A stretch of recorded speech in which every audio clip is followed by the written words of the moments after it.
Hello guys, इस video में हम कवर करेंगे इरिगेशन एंड हाइड्रोलॉजी के ऑब्जेक्टिव क्वेश्चंस। क्वेश्चन नंबर 121 से क्वेश्चन नंबर 135 तक। Question number 121, the aqueduct are super passages type of work are generally used when. इसमें आपको पूछा है कि जो एक्वेडक्ट और सुपर पासेज होते हैं, इस प्रकार के वर्क का यूज जनरली हम कहाँ पर करते हैं। Option A, high flood drainage discharge is small, जहाँ पर हाई फ्लड ड्रेनेज क्या हो, डिस्चार्ज स्मॉल हो या हाई हो, ठीक है, लार्ज हो एंड शॉर्ट लिव्ड। या ऑप्शन सी है, हाई फ्लड ड्रेनेज डिस्चार्ज कैसा है, लार्ज है and continuous for long time. और ऑप्शन डी है, नन ऑफ दी एबव। तो फ्रेंड्स हम देख लेते हैं एक्वेडक्ट और सुपर पासेज क्या होता है, देन हम देखेंगे क्वेश्चन का आंसर क्या होगा हमारा। A cross drainage work is a structure carrying the discharge of a natural stream across a canal intercepting the stream। तो फ्रेंड्स क्रॉस ड्रेनेज वर्क कहाँ पर हम करते हैं, जहाँ पर कैनाल, एक कैनाल है और एक जो नेचुरल रिवर है या नेचुरल जो स्ट्रीम है, वो दोनों एक दूसरे को इंटरसेक्ट करती है। तो उस केस में हमें क्या करना पड़ता है, वहाँ पर हमें क्रॉस ड्रेनेज वर्क प्रोवाइड करना पड़ता है। तो जो लास्ट वीडियो था इरिगेशन एंड हाइड्रोलॉजी का, उसमें मैंने आपको समझाया था सीडी वर्क दो प्रकार के, मैंने आपको उस वीडियो में समझाए थे। तो यदि फ्रेंड्स आपने लास्ट वीडियो नहीं देखा है तो वीडियो देखिए, यदि वो वीडियो देखोगे तो आपको ये क्वेश्चन समझ में आ जाएगा और उसका आंसर भी आप बता सकते हो। इसमें हम एक बार और समझ लेते हैं उसको। सीडी का मतलब हो जाएगा cross drainage, cross drainage work caring canal over the drainage. इसमें क्या होता है कि जो क्रॉस ड्रेनेज वर्क हम प्रोवाइड करते हैं वो कैसे करते हैं, जब कैनाल ओवर हो ड्रेनेज के, जो नेचुरल ड्रेनेज है उसके ऊपर हमने कैनाल बनाई है। यहाँ पर आप देख सकते हो फर्स्ट फिगर जो है प्लान ऑफ क्रॉसिंग का प्लान है। जब कैनाल और ड्रेनेज एक दूसरे को क्रॉस करते हैं तो नीचे क्या होगी, ड्रेनेज होगी, या जो नेचुरल स्ट्रीम है या रिवर है वो नीचे रहेगी और ऊपर हमने क्या बनाई, उसके ऊपर कैनाल बनेगी। ठीक है, यहाँ पर आप इसका क्रॉस सेक्शन भी देख सकते हो। दो प्रकार से हम बनाते हैं, एक एक्वेडक्ट होता है और एक साइफन एक्वेडक्ट होता है। इसको भी समझ लेते हैं। एक्वेडक्ट का मतलब होता है द HFL, मतलब high flowed level of drain is much below the bottom of the canal and water flows freely under gravity. तो फ्रेंड्स इस फिगर में यदि देखोगे तो आपको समझ में आ जाएगा, जो हाई फ्लड लेवल है HFL, ये मच क्या है, मच बिलो है। ठीक है, much below the bottom of the canal. ये क्या होगा, कैनाल की बॉटम से, ये कैनाल की बॉटम है, इससे हाई फ्लड लेवल कितना है, नीचे है। मतलब इस ड्रेन में, जो नेचुरल ड्रेन है उसमें मैक्सिमम पानी कितना आ सकता है, इतना आ सकता है। हाई फ्लड लेवल, जब फ्लड आएगा तो इसमें पानी इतना आ सकता है। वो कितना रहेगा, इस जो कैनाल बेड है उससे नीचे ही रहेगा हमेशा। सेकंड हम देख लेते साइफन एक्वेडक्ट क्या होता है। The HFL high flood level of the drain is much higher above the canal bed. इस केस में क्या हो जाता कि high flood level canal bed से ज़्यादा हो जाता है, उसको हम कहेंगे साइफन एक्वेडक्ट। तो आपको क्वेश्चन में पूछा है एक्वेडक्ट क्या होता है और सुपर पासेज क्या होता है। तो एक्वेडक्ट क्या होगा, जिसमें हाई फ्लड लेवल क्या होता है, स्मॉल हो, कम हो। ठीक है, हाई फ्लड लेवल स्मॉल हो, उसको हम एक्वेडक्ट कहेंगे। इसी प्रकार से सुपर पासेज को भी हम समझ लेते हैं। इसमें CD work caring drainage over the canal. इसमें जो क्रॉस ड्रेनेज वर्क है वो कैसा है, ड्रेनेज ऊपर है और कैनाल क्या है, नीचे है। इस फिगर में आप देख भी सकते हो, ये फिगर जो दिया गया है इसमें ड्रेनेज ऊपर है और कैनाल क्या है, नीचे है। ठीक है, और ये इसका जो क्रॉस सेक्शन है, क्रॉस सेक्शन से आपको समझ में आ जाएगा, जो ड्रेनेज है ऊपर बनी हुई है और कैनाल इसके नीचे से पास हो रही है, इस तरीके से वो क्रॉस हो रहा है। इसमें भी दो प्रकार के स्ट्रक्चर बनते हैं, एक सुपर पासेज होता है और एक कैनाल साइफन होता है। सुपर पासेज सिमिलर होता है एक्वेडक्ट का, जो हमने एक्वेडक्ट पढ़ा है उसी के सिमिलर होगा सुपर पासेज। सिर्फ डिफरेंस इतना होगा कि इसमें क्या होता है, सुपर पासेज में जो ड्रेनेज होता है वो ऊपर रहेगा, मतलब जो नेचुरल स्ट्रीम है वो ऊपर रहती है और कैनाल उसके नीचे से पास होगी। सिर्फ इतना ही डिफरेंस होता है। और नेक्स्ट हम कैनाल साइफन देख लेंगे। कैनाल साइफन क्या होता है, the FSL full supply level of the canal is much about the bed level. मतलब कैनाल में हमने जितना पानी सप्लाई किया है वो कितना किया, हमने ज़्यादा सप्लाई कर दिया, तो क्या होगा कि इतना स्पेस इसको मिल नहीं पाएगा, जितना इसका जो हाइट थी उससे ज़्यादा हमने पानी सप्लाई कर दिया है। तो फुल सप्लाई लेवल क्या होता, ज़्यादा हो जाता, किसके, जो नेचुरल ड्रेन है उसके बेड से ज़्यादा हो जाता है, तो उसको हम कहेंगे कैनाल साइफन। और उसमें जो पानी फ्लो होता है वो कैसे होता है, पानी जो है कैनाल में runs under siphonic action, under the draw, ठीक है, वो साइफनिक एक्शन के अंडर फ्लो होगा पानी। तो फ्रेंड्स इसमें आपको पूछा गया है एक्वेडक्ट और सुपर पासेज, तो दोनों के लिए फ्लड जो डिस्चार्ज होता है वो क्या होता है, स्मॉल होता है। वैसे आपको गुप्ता एंड गुप्ता में जो ऑप्शन दिया गया है वो सी दिया गया है, लेकिन इसका जो करेक्ट आंसर होगा वो ए होगा, high flood drainage discharge is small. Question number 121 का आंसर ए करेक्ट होगा। नेक्स्ट क्वेश्चन देखते हैं 122, एन एग्रेडिंग रिवर इज, इसमें आपको पूछा है कि एग्रेडिंग रिवर जो होती है वो सिल्टिंग रिवर होगी या स्कोरिंग रिवर होगी या बोथ या neither silting nor scoring river. तो हम देख लेते हैं, दो प्रकार की रिवर हम डिस्कस करेंगे, एक एग्रेडिंग होती है और एक डिग्रेडिंग होगी। तो हम देख लेते हैं एग्रेडिंग या जिसको सिल्टिंग रिवर कहते हैं, इसका मतलब क्या होता है। एग्रेडिंग का मतलब the river builds up its bed by silting और ड्रॉपिंग इट्स बेड लोड। तो फ्रेंड्स इसका मतलब ये होता है कि जो रिवर का जो बेड होता है उसमें सिल्ट जमा हो जाती है, सिल्टिंग हो जाती है, ठीक है, तो उसको हम एग्रेडिंग कहेंगे, या ड्रॉपिंग इट्स बेड लोड, ठीक है, मतलब उसके बेड लोड पे क्या हो जाता है, जो बेड होता है रिवर का, ये रिवर का बेड है, यहाँ पे सिल्टिंग हो जाती है और उसकी बेड की जो हाइट है वो बढ़ जाती है, उसका एलिवेशन क्या होता है, ज़्यादा हो जाता है, उसको हम कहेंगे सिल्टिंग रिवर या एग्रेडिंग रिवर। और डिग्रेडिंग रिवर का मतलब होता है scoring is the removal of sediment from the it's bed, मतलब इसके बेड से यदि फ्लो की वेलोसिटी ज़्यादा है तो क्या होगा कि इसकी स्कोरिंग होते जाती है, इसका इरोजन हो जाएगा बेड से, तो वो कहलाएगी स्कोरिंग रिवर। तो हमें क्वेश्चन में क्या पूछा है, एग्रेडिंग रिवर, तो एग्रेडिंग रिवर क्या हो जाएगी, सिल्टिंग रिवर होगी। क्वेश्चन नंबर 121 का आंसर क्या हो जाएगा, एग्रेडिंग रिवर क्या होगी, silting river, option A correct होगा। Question number 121, tortuosity of meandering river is the ratio of, आपको रेशियो पूछा गया है, टोर्टोसिटी का क्या रेशियो होता है, तो हम देख लेते हैं टोर्टोसिटी का रेशियो क्या होगा। Tortuosity of meandering river is the ratio of curve length along the channel to the direct axial length of the river reach. तो फ्रेंड्स जो मींडरिंग रिवर होती है, इस प्रकार की जो रिवर होती है, ठीक है, उसको हम कहेंगे मींडरिंग रिवर, ठीक है, इस तरीके से उसमें कर्व होते हैं, वो कहलाएगी मींडरिंग रिवर। तो इसमें जो टोर्टोसिटी का जो रेशियो होता है वो क्या होता है फ्रेंड्स, वो होता है जो कर्व लेंथ है, मतलब इसकी जो कर्व लेंथ है, ये कर्व वाली जो लेंथ है वो length divided by direct axial length, जो स्ट्रेट हम यदि मिलाएंगे दोनों पॉइंट को तो ये वाली जो लेंथ होगी वो होगी, तो वो कहलाएगा अनुपात, क्या कहलाएगा, वो रेशियो कहलाता है टोर्टोसिटी। तो इसमें फ्रेंड्स आप देख सकते हो जो मींडरिंग रिवर होता है उसमें कर्व लेंथ हमेशा ज़्यादा होती है स्ट्रेट के कंपेयर में, ठीक है, स्ट्रेट जो है या डायरेक्ट एक्सियल लेंथ है वो हमेशा क्या होगी, कम होगी, और ज़्यादा क्या होगी, ज़्यादा आपकी कर्व लेंथ होगी। तो इसका मतलब क्या होगा कि जो टोर्टोसिटी है मींडरिंग रिवर की वो ऑलवेज क्या होती है, ग्रेटर देन 1 होगी, ग्रेटर देन 1 होती हमेशा। क्वेश्चन नंबर 121 में हम देख लेते हैं ऑप्शन क्या हो जाएगा, जो टोर्टोसिटी है वो किसका अनुपात होता है, किसका रेशियो होता है, curve length along the channel to the direct axial length of the river reach. Question number 123 का आंसर सी करेक्ट होगा। Question 124, the meander pattern of river is developed by, जो मिंडर पैटर्न जो developed होता है river में वो किसके द्वारा डेवलप्ड होता है, कौन से डिस्चार्ज से, तो फ्रेंड्स वो डिस्चार्ज होता है डोमिनेंट डिस्चार्ज। वो कौन सा डिस्चार्ज होता है, डोमिनेंट डिस्चार्ज, और ये किसके बराबर होता है, डोमिनेंट डिस्चार्ज जो होता है वो 1/2 से 1/3 होता है क्यूब मैक्सिमम, मैक्सिमम डिस्चार्ज के किसके बराबर होगा, 1/2 या 1/3 के बराबर होता है डोमिनेंट डिस्चार्ज। उसके कारण क्या होता है, रिवर में मिंडर पैटर्न डेवलप्ड हो जाता है। क्वेश्चन नंबर 124 का आंसर होगा B is correct answer.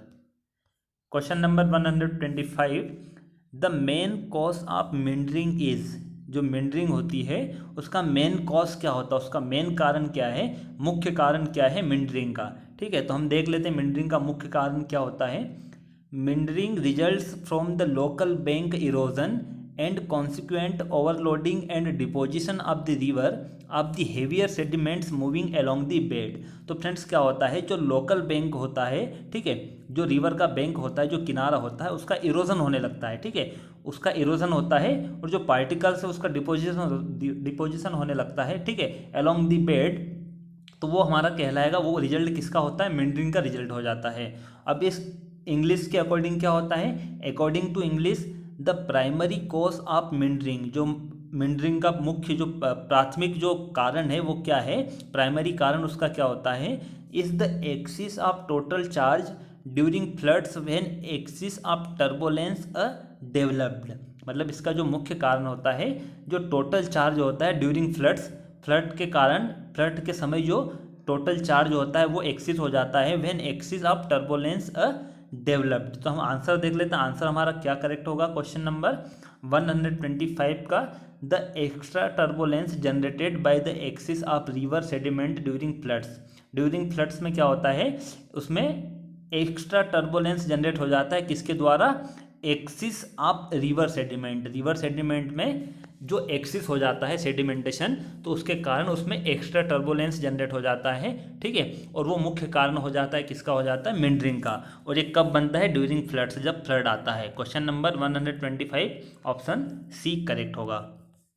Question 126, tortuosity of a meandering river is always. तो फ्रेंड्स हम देख चुके हैं टोर्टोसिटी की जो डेफिनेशन हमने देखी थी, क्या होती है डेफिनेशन, जो मेंडरिंग रिवर है उसकी कर्व लेंथ और उसकी स्ट्रेट लेंथ का जो रेशियो होता है वो कहलाता है टोर्टोसिटी। तो वो हमेशा क्या होगा, मेंडरिंग रिवर के लिए ऑलवेज ग्रेटर देन 1 होगा। Question number 126 option C is correct. Question 127, select the correct statement. आपको 4 स्टेटमेंट दिया गया है और उसमें से आपको सिलेक्ट करना है करेक्ट कौन सा है। तो हम देख लेते हैं, इसमें जो दिया गया है आपको 2 टर्म्स दिए गए हैं, एक मिंडर दिया गया है और एक दूसरा दिया गया कट ऑफ। तो हम इन दोनों को समझ लेते हैं, देन हम इसके बाद देखेंगे क्वेश्चन में हमारा आंसर क्या होगा। ड्यूरिंग हाई फ्लड्स, जब फ्लड आता है रिवर में, ठीक है, during high floods a cut off may be developed by straightening out the loop of the meander. ये जो मिंडर बना हुआ है ये एक लूप है, इसको हम कहेंगे मिंडर कहेंगे, ठीक है, ये लूप कहलाता है, इसको मिंडर कहेंगे। ये मिंडर रिवर है। After the formation of cut off the river flows straight, जब ज़्यादा फ्लड आ जाता है, ठीक है, हाई फ्लड में क्या होता है, ये जो रिवर है इस मिंडर में फ्लो नहीं होती है और डायरेक्ट स्ट्रेट ये हो जाता है, फ्लो होने लगता है पानी का, ठीक है, स्ट्रेट फ्लो होने लगता है। तो उससे क्या होता है, कट ऑफ अगर होगा तो उसकी लेंथ क्या हो जाती है, रिड्यूस हो जाती है, और मिंडर यदि रहेगा तो रिवर की लेंथ बढ़ जाती है। तो हम देख लेते हैं ऑप्शन क्या दिया गया है। क्वेश्चन नंबर 127 का ऑप्शन ए डिस्कस कर लेते हैं हम।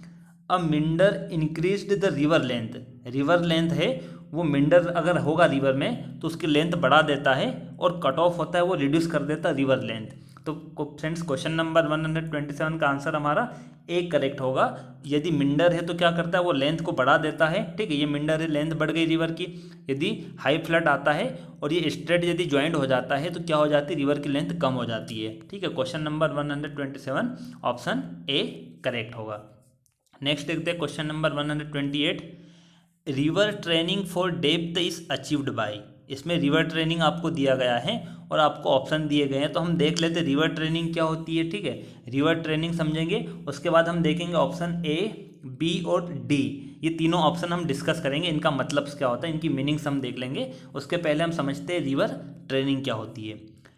रिवर ट्रेनिंग का मतलब होता है फ्रेंड्स, जो हम रिवर में जो वाटर है उसको रेगुलेट करते हैं प्रॉपरली, जिससे कि जो रिवर है उसके जो बैंक होते हैं, उसके जो किनारे होते हैं उसमें इरोजन ना हो, उसको इरोजन से रोकने के लिए हम क्या करते हैं, रिवर ट्रेनिंग करते हैं, ठीक है। अब हम देख लेते हैं ऑप्शन ए हमारा जो दिया गया है, ग्रोयंस दिया गया है, इसका मतलब क्या होता है, ग्रोयंस या इसको बोलते हैं सरपर्स बोलते हैं, ठीक है। इसका मतलब क्या हो जाता है देख लेते हैं। ग्रोयंस या स्पर्स का मतलब होता है are the structures that are constructed transfer to the flow and extend from bank to the river channel. ये एक स्ट्रक्चर होता है जिसको हम कंस्ट्रक्ट करते हैं ट्रांसफर टू द फ्लो, जो फ्लो है उसकी ट्रांसफर डायरेक्शन में इसको करते हैं कंस्ट्रक्ट, और इसको एक्सटेंड कर देते हैं रिवर के या चैनल के बैंक से कहाँ तक, रिवर के चैनल तक कर देते हैं, ठीक है। इसको मैं समझा देता हूँ आपको, एग्जांपल यहाँ पर हम देख लेते हैं, ये चैनल है, ठीक है, तो इस चैनल को हम क्या करेंगे, चैनल के बैंक से हम बना देते हैं, ठीक है, ट्रांसफर डायरेक्शन में इस डायरेक्शन में बना देते हैं। इस डायरेक्शन में क्या बना देंगे, ग्रोयंस या स्पर्स बना देते हैं, जिससे कि इसका इरोजन ना हो सके बैंक का, उसको हम कहेंगे ग्रोयंस या स्पर्स। नेक्स्ट देख लेते हैं लेवी, डाइक या एम्बैंकमेंट, फूड बैंक या स्टॉप बैंक, ये इसके नाम होते हैं, इसको हम हिंदी में कहेंगे तटबंध, ठीक है। Is an elongate natural occurring reach और artificially constructed fill or wall. इसमें हम आर्टिफिशियली क्या कर देते हैं, वॉल को कंस्ट्रक्ट कर देते हैं, विच रेगुलेट्स वाटर लेवल, वो क्या करता है, रेगुलेट करता है वाटर लेवल को, और ये जो होता है it is usually earthen and often parallel to river flow. ये जो होगा पैरेलल होगा रिवर फ्लो के, और जो स्पर्स हमने देखा था या ग्रोइंस देखा था वो कैसा होता है, वो होता है आपका ट्रांसफर डायरेक्शन में होता है, और लेविस जो होगा वो कैसा होगा, पैरेलल होगा फ्लो के। नेक्स्ट हम देख लेते हैं बेंटलिंग क्या होता है। Bandalling is locally bamboo made structure used for the river course stabilization by river bank erosion protection. तो इसमें भी हम क्या करते हैं, जो रिवर का इरोजन होता है, रिवर बैंक का इरोजन होता है, उसका प्रोटेक्शन करने के लिए हम क्या करते हैं, लोकली जो बम्बू होते हैं उससे स्ट्रक्चर बना देते हैं, ठीक है, उससे स्ट्रक्चर बना देंगे और रिवर को जो स्टेबलाइजेशन कर देते हैं जिससे कि उसका इरोजन ना हो सके। अब हम देख लेते हैं यूजिंग स्पर्स एंड बेंडलिंग से क्या करते हैं हम, यूजिंग स्पर्स एंड बेंडलिंग और स्पर्स का यूज़ करके हम जो रिवर का चैनल है उसको कॉन्ट्रैक्ट कर देते हैं, ठीक है, उसका हम क्या करते हैं, कॉन्ट्रैक्ट कर देते हैं, उसकी विड्थ कम कर देते हैं जिससे कि उसकी डेप्थ इंक्रीज हो जाती है। और आपको क्वेश्चन में यही पूछा गया है, तो डेप्थ हम कैसे अचीव करते हैं, उसकी डेप्थ अचीव करते हैं ग्रोइंस और बेंडलिंग से करते हैं। तो इसका मतलब आंसर क्या हो जाएगा हमारा, डी आंसर करेक्ट होगा। क्वेश्चन नंबर 128 का आंसर क्या हो जाएगा, डी करेक्ट होगा। ग्रोइंस एंड बेंडलिंग से हम क्या करते हैं, रिवर ट्रेनिंग की डेप्थ अचीव कर लेते हैं। Question number 129, main purpose of mean water training for river is. इसमें मीन वाटर ट्रेनिंग का मेन पर्पस बताना है क्या होता है। तो ट्रेनिंग तो हम समझ चुके हैं, लेकिन एक बार और देख लेते ट्रेनिंग क्या होगी। उसके बाद हम 3 प्रकार की ट्रेनिंग देखेंगे, एक मीन वाटर ट्रेनिंग होती है, एक लो वाटर ट्रेनिंग होती है और एक हाई वाटर ट्रेनिंग। हम तीनों समझ लेते हैं क्योंकि जो ऑप्शन दिए गए इसमें 3 ऑप्शन ए, बी और सी, ये तीनों ऑप्शन जो दिए गए हैं ये किसी ना किसी का आंसर होगा, या तो ऑप्शन ए, बी और सी में से लो, हाई और मीडियम या मीन। तो 3 वाटर ट्रेनिंग होती है और तीनों के आंसर यहाँ पर दिए गए हैं, तो हम देख लेते हैं किसका कौन सा आंसर होगा, ठीक है।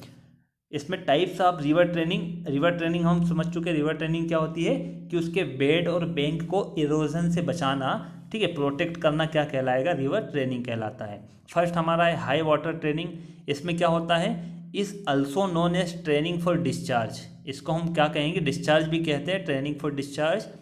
The cross section of the river is so developed near the works, ठीक है, इसका जो क्रॉस सेक्शन ऑफ रिवर का होता है उसको डेवलप्ड करते कहाँ करते हैं हम, नियर द वर्क जो होते हैं, नियर वियर या बैराज से या ब्रिज, इसके नियर हम इसको डेवलप्ड करते हैं। That the maximum flood passes over efficiently, जिससे कि मैक्सिमम फ्लड पास हो सकें, ठीक है, और आसानी से पास हो सके, एफिशिएंटली पास हो सके और मैक्सिमम फ्लड पास हो सके, उसके लिए हम क्या करते हैं, हाई वाटर ट्रेनिंग यूज़ करते हैं। हम देख लेते हैं ये आंसर किस में दिया गया है, कौन सा ऑप्शन हमारा होगा, फ्लड कंट्रोल के लिए। तो ऑप्शन ए हमारा करेक्ट हो जाएगा। किसके लिए करेक्ट हो जाएगा, वो फ्लड कंट्रोल के लिए, जिससे कि मैक्सिमम फ्लड पास हो सके हम हाई वाटर ट्रेनिंग को डेवलप करते हैं, ठीक है। क्वेश्चन नंबर 129 में ऑप्शन जो ए दिया गया है वो करेक्ट किसके लिए होगा, हाई वाटर ट्रेनिंग के लिए। सेकंड हम देख लेते हैं लो वाटर ट्रेनिंग में क्या होता है, is also known as training for depth.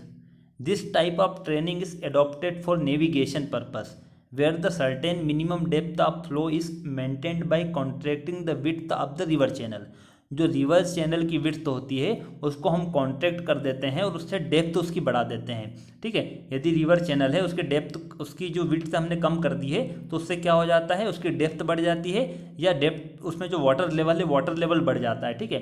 ये यदि वाटर लेवल इतना है और हमने उसकी कॉन्ट्रैक्ट कर दी उसकी विड्थ यदि, तो वाटर लेवल क्या होगा, बढ़ जाएगा और उसमें नेविगेशन आसानी से हो सकता है, ठीक है। नेविगेशन पर्पज़ के लिए उसका यूज़ कर सकते हैं। तो इसके हम देख लेते हैं ऑप्शन कौन सा करेक्ट होगा, to provide sufficient depth of water is navigable channels during low water periods. तो ये भी ऑप्शन हमारा करेक्ट होगा। किसके लिए होगा, ये लो वाटर ट्रेनिंग के लिए। लेकिन आपको क्वेश्चन में पूछा है मीन वाटर ट्रेनिंग के लिए, तो उसके लिए क्या होगा आंसर, हमारा आंसर देख लेते हैं, is also known as training for sediment, ठीक है। इसको हम क्या कहेंगे, ट्रेनिंग ऑफ सेडिमेंट भी कहते हैं। आपको नाम भी इसके याद रखना है, जैसे हाई वाटर ट्रेनिंग को क्या कहा जाता है, training for discharge, low water training को ट्रेनिंग फॉर डेप्थ और वाटर ट्रेनिंग को ट्रेनिंग फॉर सेडिमेंट।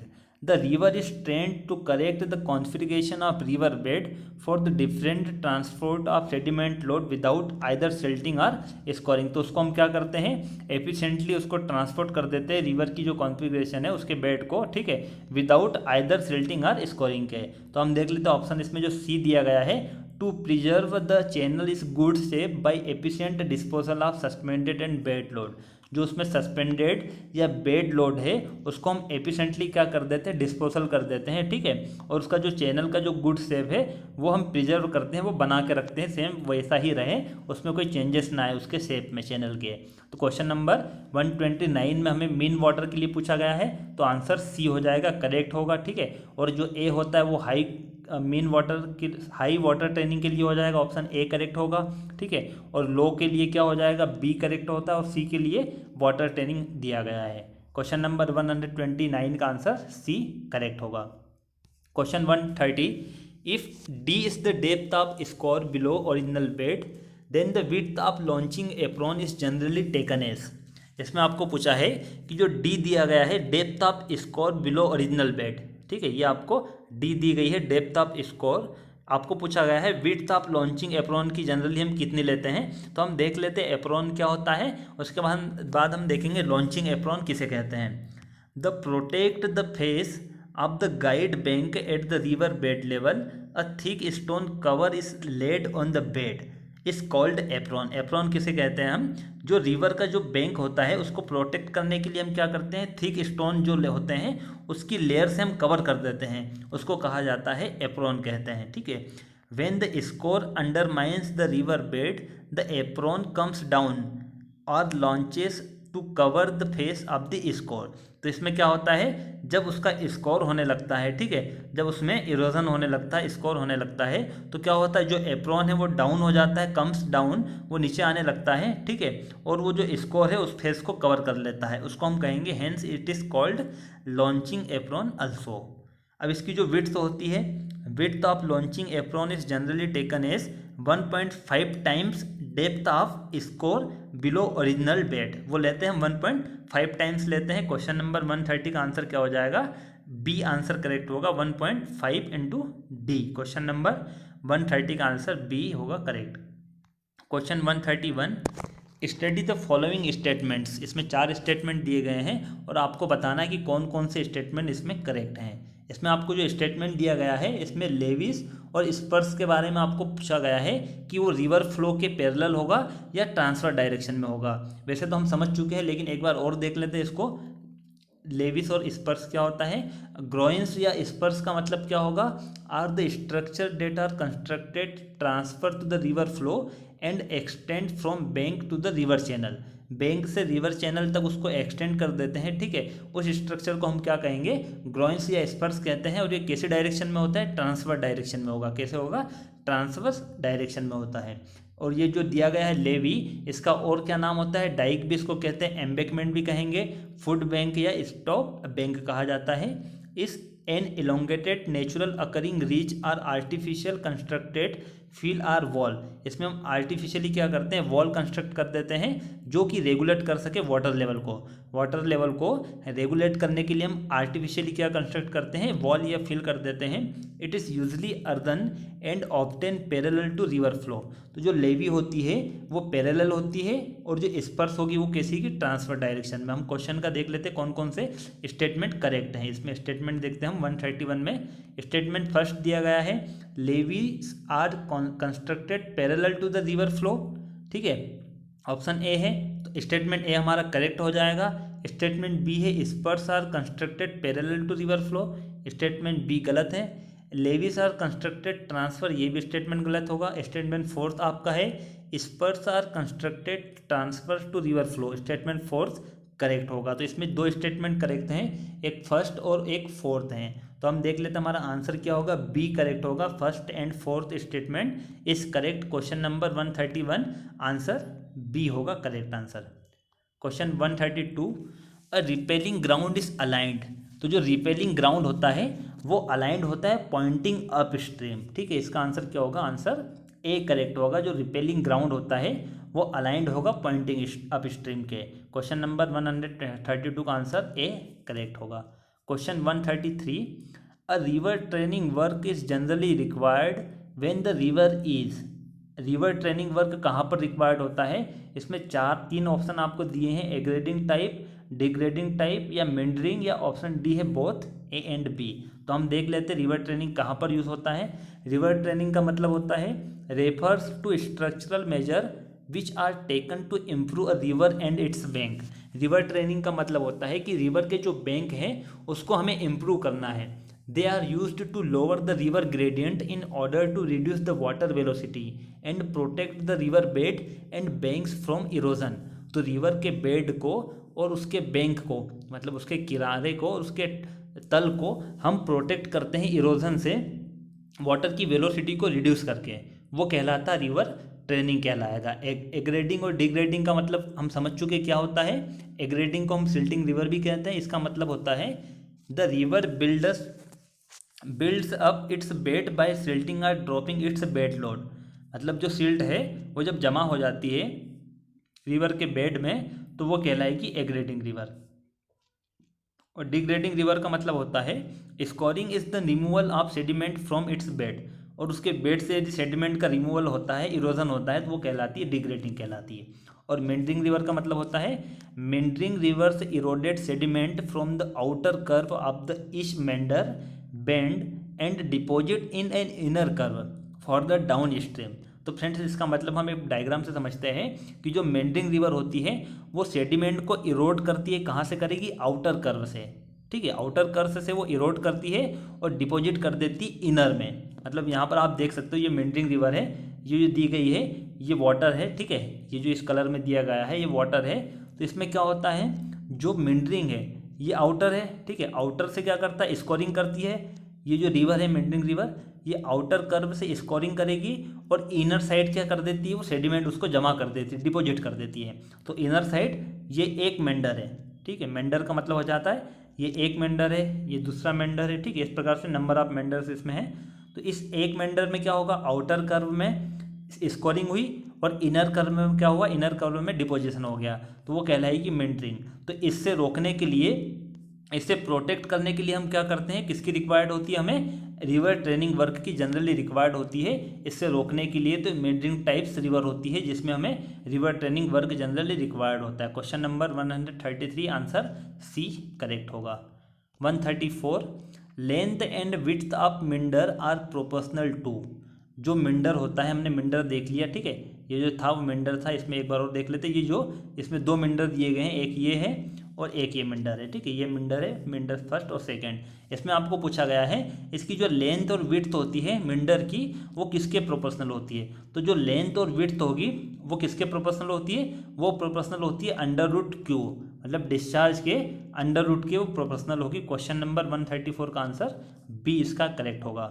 और लास्ट क्वेश्चन है इस वीडियो का, a river bend in alluvial soil is characterized by. आपको इसमें रिवर बेंड के बारे में पूछा गया है। और यदि एल्यूवियल सॉइल है तो आपको पूछा गया है कि उसमें स्कोरिंग और सिल्टिंग होगी तो उसका शेप क्या होगा? कॉनकेव साइड या कॉन्वेक्स। ठीक है, या ऑप्शन सी और डी भी इसमें है। तो हम देख लेते हैं।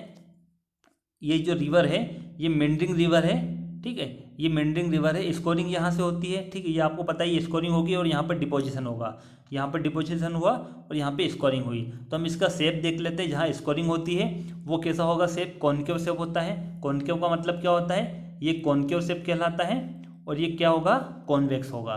तो यहाँ पर जो शेप बनता है स्कोरिंग का वो कौन सा बनेगा? कॉनकेव शेप बनता है। और सिल्टिंग जहाँ होती है वो कौन सा शेप बनेगा?